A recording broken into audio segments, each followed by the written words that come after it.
A maioria das pessoas usa o termo ego de maneira errada e não sabe do que está falando. E você vai aprender neste vídeo. E vai aprender como que esse ego ou o egoísmo pode estar acabando com a sua vida e com seus relacionamentos. Então acompanhe esse vídeo, porque eu tenho certeza que vai fazer diferença na sua vida.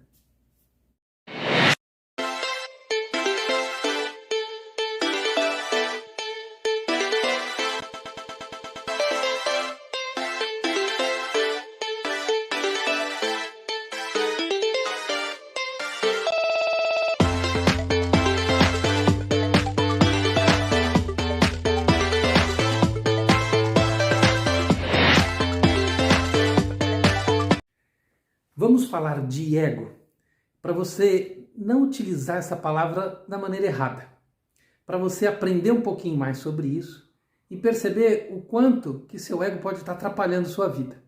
Então, vamos começar falando de Freud. Freud usa a palavra ego como algo que faz ali uma negociação, um meio-campo entre o id e o superego. O id seria a nossa parte instintiva, aquilo que a gente tem vontade de fazer e que gostaria de estar fazendo, está comendo o tempo todo, por exemplo, ou podendo estar extravasando as emoções de maneira espontânea. Né? Esse é a nossa maneira instintiva de reagir. A gente não pode o tempo todo reagir com base nos nossos instintos. Por quê? Porque nós temos uma sociedade, vivemos com outras pessoas, podemos magoar outras pessoas, podemos ser inadequado com outras pessoas se nós extravasarmos o tempo todo nossas emoções. E isso é o superego. Essa questão de como nós nos adaptamos socialmente. Mas eu estou falando de estrutura da psique, então não é que a pressão social é o superego, as regras da sociedade. O superego é uma estrutura da sua psique, é o que você absorveu dessas estruturas da sociedade. Coisas do tipo, seria inadequado, eu não me sentiria bem, né? Por exemplo, algumas pessoas que absorveram, né, a questão da estrutura de vestir roupas e se andasse nu num dia de calor, não se sentiria bem mesmo sendo um dia de calor, entende? Essa estrutura do superego foi absorvida dentro daquela estrutura da psique e a pessoa respeita aquelas regras, né?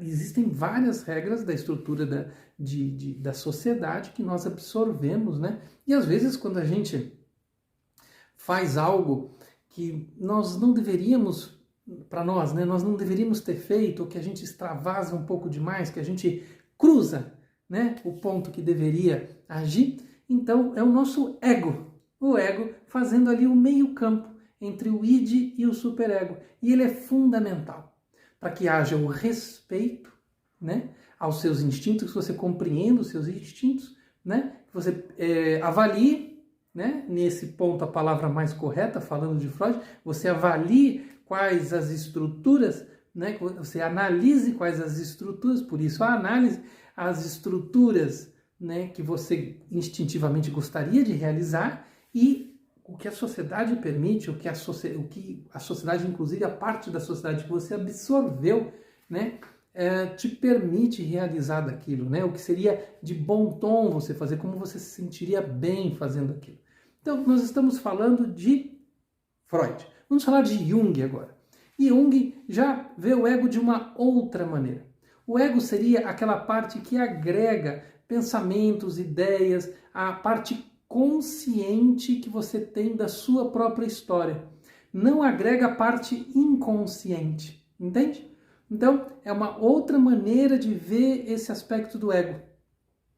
E a parte, por exemplo, não tem nada a ver com o self, que muitas vezes tem gente que traduz o self do Jung como ego. E não, a ideia de self é uma totalidade do ser consciente, inconsciente, a parte dos arquetípicos, a parte do consciente, do inconsciente coletivo, né? É uma parte muito grande, essa totalidade, essa mandala integral seria esse self, enquanto que para Jung a parte ego seria essa parte que você tem consciência de pensamentos, ideias.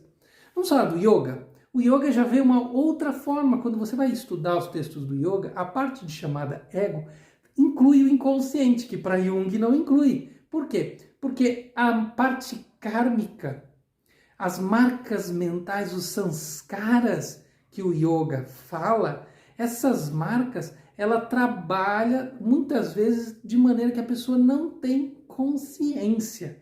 E ao não ter consciência, né, ele mesmo assim é responsável por alguns comportamentos, algumas maneiras de agir e determina então a própria estrutura e identidade desse eu, fazendo com que, né, esse ego se forme através dos seus desejos, através, né, da sua identificação com o fluxo mental. Então, isso através do yoga. Vamos falar através do budismo? Através do budismo, a noção de ego está ligada a essa formação da construção da mente, onde ela identifica algumas dessas marcas mentais como sendo próprias, muitas vezes nem sendo essa agregação, nem sendo completamente correta ou verdadeira.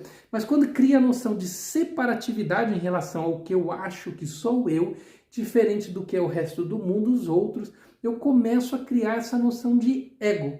E a partir disso eu construo as minhas amarras em relação às emoções perturbadoras. Esse processo é bem mais complicado que isso, mas eu estou simplificando até pela proposta deste vídeo.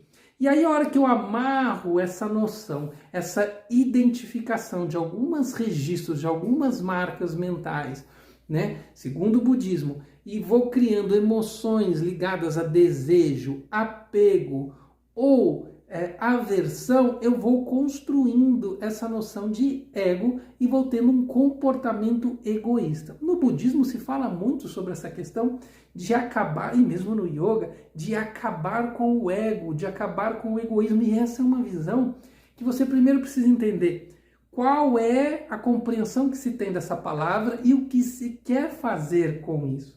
Porque é muito importante, dependendo da visão que você está utilizando da palavra ego, você entender que ele pode ser muito importante para a sua realização no mundo, para que você possa fazer coisas boas, para que você possa ajudar as pessoas, para que você possa evoluir. Então, eu já vi uma situação de uma pessoa que foi mal orientada por um professor e que recebeu essa noção adulterada de acabar com o ego, e essa pessoa via que não conseguia, que surgiam questões, desejos, e essa pessoa cometeu suicídio, porque disse, eu vou acabar com esse ego de qualquer maneira. Então isso é uma incompreensão do processo. Então isso é um ponto importante. Agora, a grande questão, que é um dos pontos principais desse vídeo, é como que essa noção de ego, ainda essa questão de como a gente entende essa palavra ego, pode lhe prejudicar. Então, por exemplo, no caso da noção freudiana, você vai ver que o ego, ele não pode ser diminuído, né? Porque ele é o gerente, ele é o negociador da sua estrutura, né? Então, peraí, como é que o ego pode... Então, a gente tem que entender o seguinte, nós temos que entender que quando nós nos concentramos demais, de maneira exagerada, em emoções pessoais, e aí nós temos um pouco essa questão da identificação que o yoga traz, aí nós tendemos a nos fechar dentro das nossas próprias questões, das nossas próprias emoções, e não nos abrimos para outras visões de mundo, para outras percepções. E aí sim nós acabamos criando um processo de autocentramento, nos fechamos em relação ao mundo, nossa visão se estreita e eu tento aumentar a minha condição de sofrimento na estreiteza da minha percepção de vida, porque eu me afasto da realidade nessa minha estreiteza, entende? Então, nesse ponto, eu acabo me prejudicando, eu começo a tomar pouco a pouco decisões menos inteligentes por falta de visão. Isso acontece naturalmente num processo quando você é atropelado por problemas, grandes dificuldades ou por uma velocidade de processos e decisões que você tem que tomar. Como você está sendo muito acelerado, você está sendo muito pressionado, você tende a fechar a sua condição de visão. E nesse fechamento, você vai se fechar em cima do que a sua identidade mais se prende, mais se identifica. E aí você vai tomar o que nós chamamos de decisões mais egoístas. E ao tomar as suas decisões egoístas, ao prevalecer esse egoísmo, você acaba afastando pessoas, machucando pessoas ou tomando decisões menos inteligentes. É aí então que nós temos essa condição, que aí podemos falar que o ego está lhe prejudicando, mas muito mais o egoísmo, tá? Porque se eu for falar o ego, né, naquele sentido de gestor, ele é muito bem-vindo, tá bom? Então você perceba o seguinte, quando que somos egoístas? Quando nos fechamos em prisões de identidade, prisões de visão estreita, prisões de não enxergar o outro. Por isso que no budismo, por exemplo, se fala que um dos principais caminhos do processo de realização espiritual, de iluminação, é através da compaixão. Por quê? Porque na compaixão eu consigo perceber a emoção do outro. Não que eu abra mão das minhas emoções, ou não que eu descarte as minhas emoções. Eu percebo as minhas emoções, mas também tenho a abertura suficiente para perceber a emoção do outro, gerando um equilíbrio na percepção das minhas emoções e da emoção do outro. Ou seja, eu tenho uma visão maior da realidade, porque eu consigo ver a minha e a realidade do outro ou dos outros. Então, isso faz com que eu possa tomar decisões mais claras, porque eu ampliei a minha visão. Por isso a compaixão é ensinada, né, como um treinamento mental, uma prática, uma busca tão importante como solução para essa questão. E aí, para se desenvolver isso, ou uma forma de você não se prender tanto nessa condição reativa que vai reforçar o seu egoísmo, que vai te cegar, que vai prejudicar as suas relações, a solução é buscar treinamentos que te acalmem, treinamentos que te tragam lucidez.